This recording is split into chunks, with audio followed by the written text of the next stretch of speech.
OBBBA deficit expansion looks as big as other recent major legislation, such as COVID-era stimulus packages, because the Congressional Budget Office, or CBO, estimated the law will expand the primary U.S. budget deficit by $3.4 trillion over 10 years.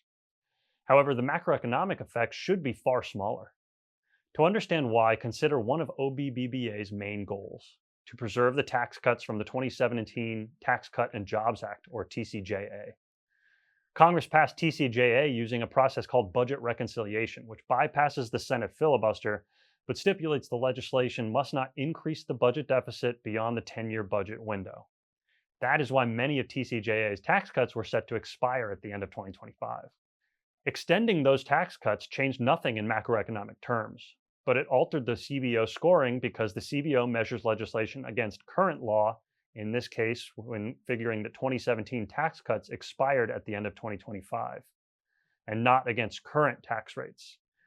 When we exclude those tax cut extensions, therefore comparing changes to current tax rates, OBBBA actually decreases the deficit over 10 years. But don't confuse OBBBA for an austerity package.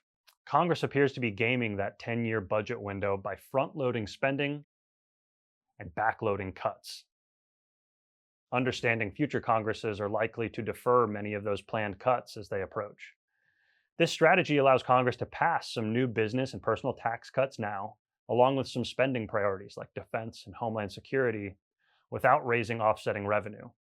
Widely feared Medicaid cuts are indeed large, but most begin after the midterm election, at which point the next Congress must decide, likely under significant pressure from constituents, if it wants to delay those cuts.